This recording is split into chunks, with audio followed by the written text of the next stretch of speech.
السلام علیکم dear friends, welcome to the channel جو کہ ہے episodic novel stories. Dear friends, اس چینل میں آپ کو ملیں گی بہت ہی اچھوتے ناولز، بہت ہی دلچسپ کہانیاں اور رومانٹک ناولز۔ سو ہمارے ساتھ رہیے، اور اس سے پہلے کہ ہم اپنی کہانی کا آغاز کریں، اس چینل کو لائک کر دیں، اس چینل کو سبسکرائب کر کے بیل کا آئیکن ضرور پریس کر دیجیے گا تاکہ ہمارے چینل سے آنے والے ہر نیو نوٹیفیکیشن کی خبر سب سے پہلے آپ کو ملے۔ تیرے پیار میں اس کی قسط نمبر ہے 9۔ وہ صبح سویرے اٹھ چکی تھی اور وہ آفس جانے کی تیاری کر رہا تھا، جبکہ وہ اس کے بعد نکلنے کا ارادہ رکھتی تھی۔ اشر بہت غور سے اس کا ایک ایک موومنٹ دیکھ رہا تھا۔ آخر وہ کیا کر رہی ہے؟ اشر نے بغور اس کا جائزہ لیا، جو کبھی دائیں تو کبھی بائیں گھوم رہی تھی۔ وہ اندازہ لگا سکتا تھا کہ اس کے جانے کا انتظار کر رہی تھی۔ دیکھو لڑکی، آرام سے بیٹھ کر ناشتہ کرو۔ جب تک تم میرے سامنے پیٹ بھر کر ناشتہ نہیں کرتی تب تک میں یہاں سے نہیں ٹلنے والا۔ وہ اسے دیکھتے ہوئے بولا تو نمیش فوراً ہی سمجھ چکی تھی کہ وہ اس لیے ناشتہ نہیں کر رہا کیونکہ وہ اسے ناشتہ کرائے بغیر آفس کے لیے نہیں نکلتا تھا۔ اس کے اس طرح سے کیئر کرنے پر ایک پل کے لیے نمیش کے دل کو کچھ ہوا تھا، لیکن زیادہ دیر اس نے اس فیلنگ کو خود پر حاوی نہیں ہونے دیا۔ وہ فوراً اس کے سامنے بیٹھ کر ناشتہ کرنے لگی اور وہ اسے دیکھتا رہا۔ کل تمہارا دن کیسے گزرا؟ محلے میں گئی تھی، میں واپس آیا تو تم سو رہی تھی، اس لیے تمہیں جگایا نہیں۔ وہ ناشتہ کرتے ہوئے اسے دیکھ کر بولا۔ بہت اچھا، آپ کیوں پوچھ رہے ہیں؟ اسے کچھ گڑبڑ کا احساس ہوا۔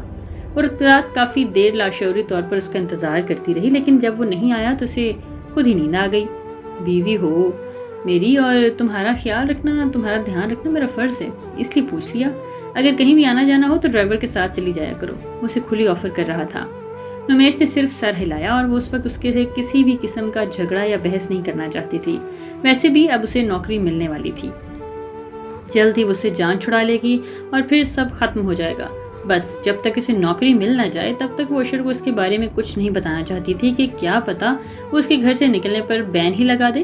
سنو لڑکی، ایک بات بتاؤ، مجھے تم نے آج صبح سے اپنی عقل مندی کا ایک بھی ثبوت نہیں دیا کہ کیا کرنے والی ہو تم۔ آخر اشر سے صبر نہ ہوا تو وہ خود ہی اس سے پوچھ بیٹھا، کیا مسئلہ ہے؟ کیا مسئلہ ہے آپ کے ساتھ؟ اگر میں نارمل ہوں تو مجھے نارمل رہنے دیں، بیکار میں پیچھے پڑے رہتے ہیں، کیوں پٹ کرتے ہیں آپ اس طرح سے؟ اب کی بار وہ چڑھ کر بولی تو اشر مسکرا کر اٹھ کھڑا ہوا۔ اچھا بابا سوری، میں آفس جا رہا ہوں، اپنا خیال رکھنا۔ وہ نرجمی سے اس کے ماتھے پر بوسہ لیتا محبت سے بولا۔ اس کے اس طرح سے قریب آنے پر ایک پل کے لیے نمیش نے اپنی سانسیں روک لیں، لیکن اس کے دور ہوتے ہی وہ نارمل ہو گئی۔ عجیب آدمی تھا، اس کی پل بھر کی قربت بھی نمیش کے رونگٹے کھڑے کر دیتی تھی۔ ظالم ہینڈسم بہت ہے۔ اس نے مسکرا کر اس کے چہرے کو یاد کیا، لیکن پھر بھی اپنی بات پر لعنت بھیجتی اٹھ کر تیار ہونے لگی۔ تیار ہو کر نیچے آئی تو محلے کے کچھ لوگ اس کا انتظار کر رہے تھے۔ السلام علیکم چچا، کیسے ہیں آپ؟ اور وہ محلے کے دکاندار کو دیکھتے ہوئے پریشانی سے بولی۔ وعلیکم السلام بیٹا، ٹھیک ہوں میں، تم سناؤ کیسی ہو بیٹا؟ میں یہاں بہت ضروری کام سے آیا ہوں۔ تم تو جانتے ہو کہ کچھ عرصے میں میری بیٹی کی شادی ہے۔ تمہارے ابو نے مجھ سے ادھار لیا تھا 50,000 روپے، اور ان سب سے وہ دکان سے ادھار لیتے رہے ہیں، لیکن وہ واپس دینے سے پہلے ہی اس دنیا فانی سے کوچ کر گئے۔ اس لیے اب تمہارے پاس آیا ہوں بیٹا، اگر مجبوری نہیں ہوتی تو تمہیں کبھی اس طرح نہ آتا، نہ کہتا۔ افضل چاچا نے ہاتھ جوڑتے ہوئے نمیش پریشان ہو کر رہ گئی۔ آپ فکر نہ کریں چاچا، میں کہیں سے پیسوں کا انتظام کر کے آپ کو دے دوں گی، مجھے بس 1 مہینے کی مہلت دے دیں، آپ فکر نہ کریں، آپ کو آپ کے سب پیسے مل جائیں گے، بس مجھے تھوڑے وقت کی ضرورت ہے۔ اور وہ کافی پریشان لگ رہی تھی۔ بیٹا تمہارا شوہر تو اتنا امیر ہے، اسے کہو کہ ہمارے پیسے دے دے، چاچا نے حل پیش کیا۔ جی چاچا، میں پیسے دے دوں گی، آپ فکر نہ کریں۔ وہ انہیں یہ نہیں بتا پائی تھی کہ وہ اپنے شوہر سے نہیں مانتی، وہ تو اس کو شوہر ہی نہیں مانتی تو اس سے بات کیا کرے گی؟ وہ تو اس سے پیسے لے کر کیسے انہیں دیتی؟ وہ تو خود ادھار دینا چاہتی تھی، دینا تو خیر تھا ہی۔ وہ جانتی تھی کہ چاچا مجبور ہو کر یہاں تک آئے ہیں، ورنہ کبھی اس کے سامنے ہاتھ نہ پھیلاتے۔ یہ ایک بہت بڑی کمپنی تھی۔ پہلے تو اس سے قدم رکھتے ہوئے ڈری تھی، اسے ڈر لگ رہا تھا کہ اسے یہاں جھاڑو پوچھے کے لیے بلایا گیا ہوگا۔ اس نے سوچا کیونکہ جدید ترین کمپیوٹر سسٹم، اعلیٰ ترین عمارت اور مہنگے سے مہنگا فرنیچر اسے پل میں ہی اپنی اوقات یاد آ گئی تھی۔ اسے سمجھ نہیں آ رہا تھا کہ وہ جائے تو کہاں جائے۔ جب ایک آدمی اس کے پاس آیا، آپ نمیش ہیں؟ وہ اسے دیکھتے ہی پوچھنے لگا تھا۔ اس نے فوراً ہاں میں سر ہلا دیا۔ واسق صاحب اس کمرے میں آپ کا انتظار کر رہے ہیں، وہ ایک آفس کی طرف اشارہ کرتے ہوئے بولا۔ تو وہ ہاں میں سر ہلاتی اس کی طرف چلی گئی۔ دروازہ نوک کر کے اندر داخل ہوئی تو سامنے ہی کرسی پر 3 پیس سوٹ میں ایک خوب رو نوجوان بیٹھا تھا۔ یہ کافی دیکھا دیکھا لگ رہا تھا، لیکن کون، اسے یاد نہ آیا۔ آئیں بھاب، میرا مطلب ہے مس نمیش شریف۔ رکھے، اور وہ کچھ کہتے کہتے رک کر بولا تو وہ فوراً ہامنے سر ہلاتی اس کے سامنے رکھی کرسی پر بیٹھی۔ سر مجھے اس نوکری کی بہت ضرورت ہے، لیکن مجھے پتہ ہے میری تعلیم اتنی اعلیٰ نہیں ہے، مجھے جو بھی کام دیا جائے گا میں کر لوں گی۔ وہ اپنے ڈاکومنٹس اس کے سامنے رکھتے ہوئے بولی تو اس نے ہاں میں سر ہلا دیا۔ جی مجھے پتہ ہے، لیکن آپ کو پریشان ہونے یا گھبرانے کی کوئی ضرورت نہیں، بس آپ مجھے یہ بتائیں کہ آپ کو کافی بنانی آتی ہے؟ اسے دیکھتے ہوئے مسکرا کر بولا تو نمیش نے ہاں میں سر ہلا دیا۔ اب جتنا مشکل کام تو ہرگز نہیں تھا۔ گریٹ، آپ کی نوکری پکی، یہ پیپر پکڑیں اور اس پر سائن کر دیں۔ وہ ایک فائل اس کے سامنے رکھتے ہوئے بولا تو نمیش نے حیرانگی سے اس کی طرف دیکھا۔ اتنی جلدی کیسے نوکری پکی ہو گئی؟ ہمارے جو باس ہیں شاہ صاحب، ان کی ایک کمزوری ہے، انہیں ہر گھنٹے کے بعد کافی کی شدید طلب جاگتی ہے، اور آپ کو بس یہی کام کرنا ہے کہ آپ کو ہر گھنٹے کے بعد ان کے لیے کافی کا کپ بنا کر ان کی ٹیبل پر رکھنا ہے۔ آپ کی پرسنل سیٹ بھی نہیں، انہی کے آفس میں ہی ہے۔ آپ کو 1 مہینے کے 50,000 روپے ملیں گے۔ اگر آپ کو مناسب لگے تو سائن کر دیں۔ وہ اسے مکمل بات بتا رہا تھا جب اگلے ہی لمحے اس نے پین اٹھاتے ہوئے پیپر پر سائن کر دیے۔ 50,000 1 مہینے کے، وہ بھی صرف کافی بنانے کی؟ بندے کو دینے ہیں تو اور کیا چاہیے؟ وہ خوشی خوشی سوچتی پیپرز پر سائن کر کے پیپر دوبارہ اس کے حوالے کر چکی۔ ویسے ان پیپرز پر سائن کرنے کے بعد آپ یہ نوکری چھوڑ نہیں سکتی۔ اس ڈیل کے مطابق اب آپ کو 6 مہینے تک اسی آفس میں کام کرنا ہوگا، اور ہماری ڈیل کے مطابق آپ کا کام بس کافی بنانا ہی ہوگا۔ آپ آج ہی اپنے کام پر لگ جائیں۔ رحمان، انہیں سر کے آفس میں لے جاؤ۔ اور اس نے مسکرا کر کہا تو وہ فوراً اٹھ کر اس کے پیچھے آئی۔ کافی بنانے تو اس سے آتی ہی تھی، اچھی بنانا وہ سیکھ لے گی۔ آفس کی طرف جاتے ہوئے سوچ رہی تھی، پین اسے دفتر کے دروازے تک چھوڑ کر واپس لوٹ آیا، جبکہ دروازے کو ناک کرتی اندر داخل ہو چکی تھی۔ آفس میں باس کے علاوہ سامنے کرسیوں پر 2 لوگ بیٹھے تھے۔ وہ انہیں چھوڑ کر اس کی طرف متوجہ ہوئی اور ٹیبل کی دراز میں سر دبائے کچھ کر رہا تھا۔ اس نے ایک نظر سامنے دیکھا اور پھر اس کے ہاتھ پیر ساکت ہو کر رہ گئے۔ جسے جان چھڑا رہی تھی وہی اس کے سامنے بیٹھا تھا۔ اشر نے ایک نظر اس کی طرف دیکھا، پھر سامنے بیٹھے لوگوں کی طرف متوجہ ہوا۔ کوئی مشین اس کی طرف ہے۔ اس نے ایک نظر سامنے نمیش کو دیکھا، پھر کہا، مطلب وہ یہاں اس کی آمد سے پہلے واقف تھا، مطلب کہ اسے پھنسایا گیا ہے۔ اس نے گھور کر اشر کو دیکھا جو اسے نظر انداز کیا اپنے کام میں متوجہ ہو گیا تھا، لیکن اسے اسی طرح دیکھ کر سامنے کھڑا اس نے ایک نظر اس کی طرف دیکھا، پھر کافی جو تھی اس انداز میں بولا، اور کافی روڈلی انداز میں بولا، شاید آپ کو سنائی نہیں دیا نمیش جی، کافی مشین اس طرف ہے، مطلب صاف تھا، یہاں سے اس کام کے لیے آئی ہو وہ کرو، مجھے تاڑنا بند کرو۔ نمیش غصے سے پیر پٹکتی باہر نکل گئی۔ اب اسے وہ بندہ بھی یاد آ گیا تھا جس دن کا نکاح ہوا تھا۔ اس دن وہ اس کے گواہ کے طور پر ان کے ساتھ تھا۔ ارے کیا ہوا مس نمیش، آپ اتنے غصے میں کیوں ہیں؟ اس کے سامنے کھڑا مسکرا کر پوچھ رہا تھا۔ تم یہ سب کچھ جانتے تھے نا، اور تم وہی ہو جو اس دن ہسپتال میں نکاح کے وقت ساتھ تھے؟ ارے واہ، آپ نے مجھے پہچان لیا، لیکن میری کوئی غلطی نہیں ہے، میں نے وہی کیا جو آپ کے شوہر نے مجھ سے کہا۔ ٹھیک ہے تو بتا دینا انہیں میں واپس جا رہی ہوں، وہ انتہائی غصے سے کہتی وہاں سے جانے لگی۔ جب واسق نے کہا، آپ ایسے نہیں جا سکتی، آپ نے کانٹریکٹ پیپرز پر سائن کیا ہے، 6 مہینے تک آپ نوکری چھوڑ کر نہیں کر سکتی ایسا کچھ بھی۔ اگر آپ نے اس نوکری کو چھوڑا تو فوری طور پر آپ کو ہماری کمپنی کو 5 لاکھ روپے دینے پڑیں گے، اور اگر آپ نے نہیں دیے تو آپ کو جیل بھی ہو سکتی ہے۔ وہ اسے سمجھا رہا تھا یا دھمکا رہا تھا وہ سمجھ نہیں پائی۔ تم لوگ مجھے جیل بھیجو گے، مجھے اسے گھورتے ہوئے بولی تھی۔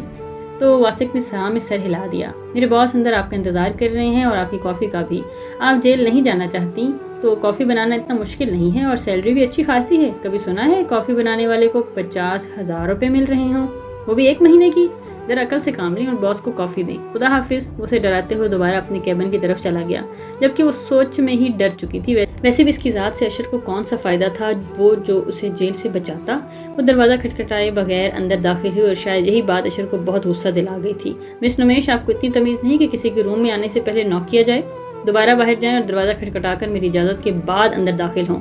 اس کے انداز سے کہیں بھی نہیں لگ رہا تھا کہ وہ مذاق کر رہا تھا، مطلب وہ اس کی اتنی بے عزتی کر رہا تھا، لیکن اس وقت اس کے ذہن میں جیل جانے کا خوف زیادہ سوار تھا۔ وہ باہر گئی، دروازہ کھٹکھٹایا، اشر کی آواز پر وہ پیر پٹکتے واپس آفس میں آئی اور بنا کسی کو مخاطب کیے کافی بنانے لگی۔ اشر کو اس کے غصے سے بھرپور چہرہ دیکھ کر بہت مزہ آ رہا تھا۔ تھوڑی دیر میں وہ لوگ اٹھ کر باہر چلے گئے۔ نمیش کو اشر کے آفس میں ہی ٹیبل کرسی دے دی گئی تھی۔ یہ بات تو واسق سے بتا ہی چکا تھا۔ آپ نے مجھے دھوکہ دے کر میرے ساتھ ٹھیک نہیں کیا، ان کے جاتے ہی وہ غصے سے بولی، اور تم جو شوہر کو بتائے بغیر اس طرح نوکریاں تلاش کرنے لگی تھی، اس کا کیا؟ وہ بھی اسے دیکھ کر کہنے لگا تو وہ ایک پل کے لیے شرمندہ ہوئی، لیکن پھر سوچا کہ اسے جان چھڑانی ہے تو پھر شرمندگی کیسے؟ وہ سر اٹھا کر بولی، تو کیا ساری زندگی آپ کے سہارے پر بیٹھی رہوں گی؟ آج نہیں تو کل مجھے نوکری تو کرنی ہی پڑے گی۔ تم میری بیوی ہو نمیش، میں زندگی بھر تمہارے ساتھ ہوں، تمہیں نوکریوں کی ضرورت نہیں ہے۔ وہ سمجھا رہا تھا مجھ سے فالتو کی باتیں مت کریں، میں صرف یہاں کافی بنانے کے لیے رکھی گئی ہوں۔ اس کے احساس دلانے پر وہ چڑھ کر بولی، کیونکہ دل اب بھی یہی کہہ رہا تھا کہ اشر شاہ اتنا اچھا نہیں جتنا بن رہا ہے۔ اس کا انداز ایسا تھا کہ اشر کو شک ہوا کہ باس وہ ہے یا سامنے بیٹھی لڑکی۔ تیرے پیار میں اور اس کی قسط نمبر ہے 10۔ اشر نے سارا دن اسے بہت زیادہ تنگ کیا تھا۔ اس کو خود بھی بہت مزہ آ رہا تھا۔ نمیش کا چہرہ سرخ ٹماٹر ہو رہا تھا، لیکن اشر باز نہیں آیا۔ شادی کے پہلے دن سے اسے تنگ کر رہی تھی، اب آخر کار اشر کو اچھا موقع ملا تھا اسے تنگ کرنے کا، تو وہ اسے کیسے ہاتھ سے جانے دیتا؟ صبح سے آفس میں جو بھی آیا تھا اشر نے سب کے لیے کافی اسی سے بنوائی تھی۔ کافی بناتے بناتے اس کے ہاتھ سچ میں تھک گئے، لیکن اب اس کا یہ کام تھا جو اس نے کرنا ہی تھا۔ وہ تو اس وقت کا پچھتا رہی تھی جب اس نے ان پیپرز پر سائن کیے تھے۔ کیا سوچ کے اتنی خوشی سے اس نے سائن کیے تھے؟ کیا وہ اتنی بیوقوف تھی کہ اشر کی چال کو سمجھ ہی نہیں سکی؟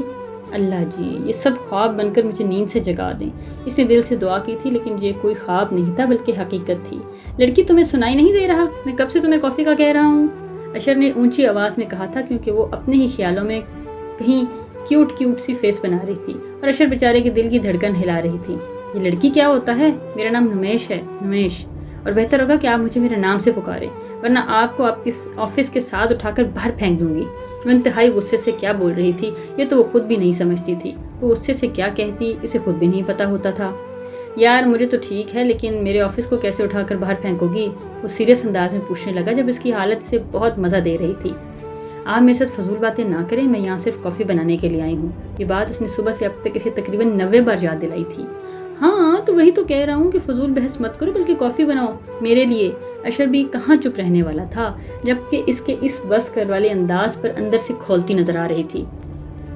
اب اشر نے سوچ لیا تھا کہ اب وہ اسے اسی کے انداز میں ڈیل کرے گا۔ یہ لڑکی آسانی سے ہاتھ نہیں آنے والی، اس لیے اشر نے اسی کا انداز اپنا لیا تھا جو اس کے لیے کافی فائدہ مند ثابت ہو رہا تھا۔ وہ سارا دن اس کے سامنے رہے گی تو کوئی بھی بیوقوفی نہیں کر پائے گی۔ وہ تو شکر تھا چچا کا انہیں پہلے ہی کل کال کر کے بتایا تھا کہ نمیش نوکری کی تلاش میں ہے، اور ایسے میں اشر نے ان سے کہا کہ وہ اسے اسی کے آفس میں بھیج دیں، وہ سب سنبھال لے گا۔ اس نے سب کچھ سنبھال لیا تھا۔ سنو نمیش، پلیز تھوڑی دیر یہیں رک جاؤ، ہم دونوں ساتھ چلیں گے۔ وہ 6 بجے اٹھتے دیکھ کر بولا۔ سب لوگ ہی جا رہے تھے تو وہ یہاں کیوں رکتی؟ مجھے آپ کے ساتھ نہیں جانا، میں خود جا سکتی ہوں، وہ نخرے دکھاتے ہوئے بولی جب اشر نے اس کا ہاتھ تھام لیا۔ یار تھوڑی دیر رک جاؤ، دونوں ساتھ چلیں گے، وہ اسے سمجھا رہا تھا۔ سردی کی شام کے اندھیرے میں اسے اکیلے گھر نہیں بھیج سکتا تھا، کیونکہ شادی کے ان 15-16 دنوں میں وہ اسے اچھے سے جان چکا تھا کہ وہ کتنی بیوقوف ہے، اور اب وہ اسے کسی بھی قسم کی بیوقوفی کرنے کی اجازت نہیں دے سکتا۔ دیکھیے مسٹر باس، آپ باس میرے صبح 9 سے 6 بجے تک ہیں، اس کے بعد میں کیا کرتی ہوں آپ کو کوئی مسئلہ نہیں ہونا چاہیے۔ وہ صبح سے ہی اس پر تپی ہوئی تھی اور اب غصہ تو بنتا تھا۔ بالکل ٹھیک کہا تم نے، میرا باس صبح 9 سے 6 بجے تک ہے، لیکن اس کے بعد میں تمہارا ہسبینڈ ہوں، اور ہسبینڈ کیا کرتے ہیں ایک جھلک تو بنتی ہے۔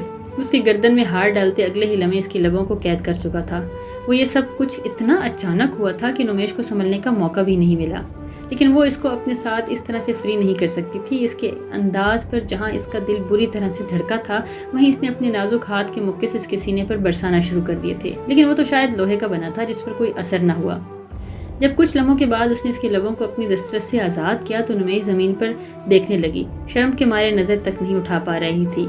دل الگ بے ترتیب ہو رہا تھا، لیکن وہ اسے معاف کرنے کا بھی کوئی ارادہ نہیں رکھتی تھی، اسی لیے غصے سے بولی، آپ ایک انتہائی چھچورے اور آوارہ آدمی ہیں۔ کچھ لمحات کے بعد بولنے کے قابل ہوئی تو یہ الفاظ اس کے منہ سے نکلتے تھے۔ اشر کا تو بے اختیار قہقہ بلند ہوا۔ کیا کروں جان، تمہیں دیکھ کر ہو جاتا ہوں، ویسے بھی بیوی کے ساتھ یہ سب کچھ کوئی انوکھا تو نہیں، وہ مسکرا کر کہتا۔ ایک بار پھر سے اس کے قریب آیا تھا۔ اگر تم نے میری بات نہیں مانی اور میرے فارغ ہونے سے پہلے تو آفس سے باہر نکلی تو آج کی رات میں تمام باتیں بھول جاؤں گا۔ یہ دھمکی تھی یا کچھ اور، لیکن امیش پر اثر کر گئی۔ وہ پلٹ کر باہر نکل گئی، لیکن گئی کہیں نہیں تھی۔ اس کے فارغ ہونے کا کچھ انتظار کر رہی تھی، اور اشر کو پتا تھا کہ وہ کچھ نہ صحیح لیکن یہ ضرور دھمکی دکھائے گی اس کے اوپر اثر۔ کام سے فارغ ہوتے ہوتے 8 بج چکے تھے۔ نمیش کو تو بہت غصے میں آ گئی تھی، لیکن جیسے ہی اشر نے اسے چلنے کو کہا تو وہ اس کے پیچھے پیچھے چل دی۔ پہلے تو بند کمرے میں اس نے کس کیا تھا، یہ نہ ہو کہ یہاں سب کے سامنے شروع ہو جائے یہ لفنگا، وہ دل ہی دل میں کہتی اس کے ساتھ آفس سے آنے لگی تھی۔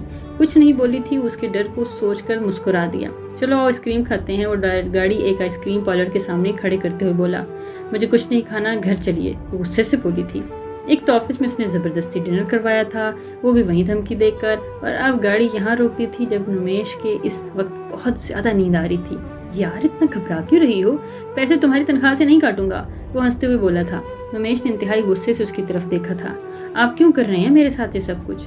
میں کہہ چکی ہوں نا، میں یہ زبردستی کا رشتہ نہیں نبھانا چاہتی، میں مجبور کہ مسٹر اشر وہ وقت میرے لیے مشکل تھا، لیکن مجھے نہیں لگتا تھا کہ آپ اس وقت کو لے کر مجھے یوں بلیک میل کریں گے۔